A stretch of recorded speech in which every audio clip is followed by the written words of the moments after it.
Bon début de semaine à tous, bienvenue sur Écho d'Afrique. Au Mali, le chronogramme de la transition s'accélère 2 jours après avoir prêté serment. Le président intérimaire Bandao a nommé le premier ministre de transition. Mokhtar Ouané, puisqu'il s'agit de lui, est bien un civil. Depuis 2016, il était délégué à la paix et à la sécurité à la Commission de l'Union économique et monétaire de l'Afrique de l'Ouest à Ouagadougou. Diplomate de carrière, ministre des Affaires étrangères de 2014 à 2011, sous la présidence d'Amadou Toumani Touré, prédécesseur de l'ex-président Keïta, il est natif de Bidi dans le centre du pays, la région la plus touchée par les attaques djihadistes, entremêlées à des violences intercommunautaires qui ensanglantent le pays. Comme le président de transition, le nouveau chef du gouvernement estime qu'on ne peut pas tout faire en 18 mois. Âgé de 64 ans, Mokhtar Ouané doit œuvrer à l'organisation d'élections transparentes et la refondation de l'État.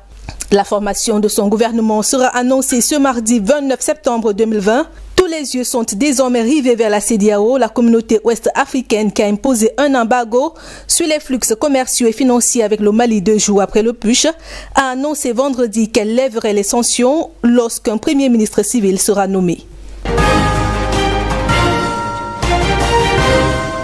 Au Togo, le premier ministre Komi Selom Klassou a jeté l'éponge. Le président Faure Gnassingbé a accepté sa démission ainsi que celle de son gouvernement. Dans un communiqué, le chef de l'État a félicité le premier ministre qui était aux commandes depuis 2015 et toute l'équipe gouvernementale pour les efforts engagés sur le plan économique, politique et social ainsi que les résultats encourageants obtenus malgré le contexte difficile marqué par la crise sanitaire que traverse le monde entier. Un changement politique était attendu au Togo depuis que Faure Gnassingbé au pouvoir depuis 2005 a été réélu en février pour un 4e mandat présidentiel, mais ce changement a été retardé par la pandémie de Covid-19. Le pays peuplé de 8 millions d'habitants a enregistré selon un dernier bilan officiel 1722 cas de contamination et 44 décès. Au Congo-Brazzaville, les autorités ont décidé de lever complètement le couvre-feu dans les 10 départements du pays. Ces nouvelles mesures entrent en vigueur dès ce lundi soir. Cet assouplissement était très attendu par les populations qui estimaient que cette mesure les empêchait d'exercer leur activité quotidienne, surtout celles opérant dans le secteur informel. Des ONG locales avaient récemment dénoncé l'atteinte des libertés fondamentales, affirmant que le couvre-feu de 20h à 5h du matin asphyxiait les populations. Le Congo est sous état d'urgence sanitaire renforcé par un couvre-feu depuis le mois d'avril. À Brazzaville et à Pointe-Noire, considéré comme le foyer de la maladie, le couvre-feu est désormais instauré à partir de 23h et non plus à 20h. De quoi raviver l'espoir des Congolais qui entendent relancer de plus belle leur activité.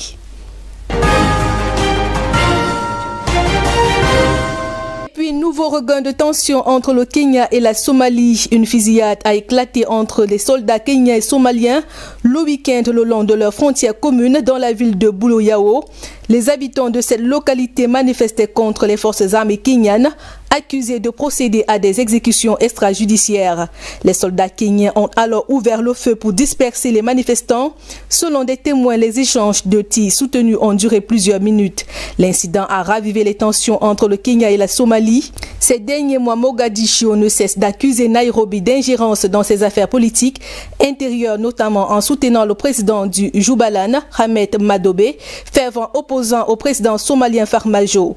Mais le conflit entre les deux voisins ne date pas d'hier. Principal point d'achoppement, un territoire maritime riche en hydrocarbures que se disputent le Kenya et la Somalie depuis plusieurs années. Entre le Rwanda et le Burundi, ce n'est pas également la grande entente. Malgré quelques réussites diplomatiques dont le retour des réfugiés burundais chez eux, le conflit entre Bujumbura et Kigali est loin d'être résolu. Les déclarations de Paul Kagame et celles d'Evariste Ndayishimiye ne laissent aucun signe d'espoir pour le rapprochement entre les deux États. Le 6 septembre dernier, le chef de l'État rwandais a déclaré, je cite, « Nous avons toujours fait preuve de bonne volonté pour améliorer les rapports avec le Burundi, qui n'a pas fait d'efforts. Le Rwanda n'a pas besoin de paix plus que ces autres pays. Nous voulons la concorde. Nous vivrons dans de bons rapports avec celui qui manifestera cette volonté. En réplique lors d'une conférence de presse le week-end, le président burundais a affirmé, je cite, « Nous leur avons dit que s'ils veulent renouer les relations, les portes sont ouvertes, mais s'ils ne veulent pas, on ne va pas les forcer puisque la coopération ne doit pas être forcée.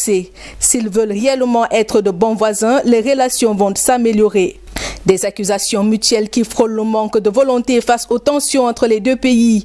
Sur le plan régional, le regain des tensions est parmi les éléments qui contribuent à la détérioration de la situation sécuritaire. Récemment, le chef de l'État congolais Félix Tshisekedi a annoncé la tenue d'un mini-sommet entre la République démocratique du Congo, l'Ouganda, l'Angola, le Rwanda et le Burundi. Après plusieurs tractations, ces assises ont avorté. C'est la note verbale du ministère burundais des Affaires étrangères évoquait l'agenda surchargé d'Évariste Ndayishimiye.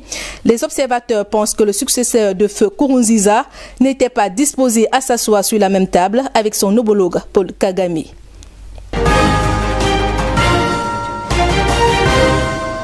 En Afrique du Sud, la ministre de la Défense vient d'être sanctionnée par le président Cyril Ramaphosa.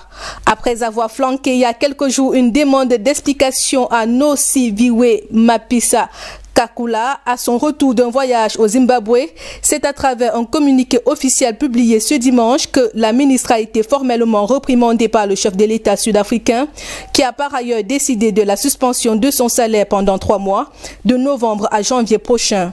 Le test indique que la somme ainsi recueillie sera mise à la disposition du Fonds de la solidarité mis en place pour lutter contre la pandémie de Covid-19.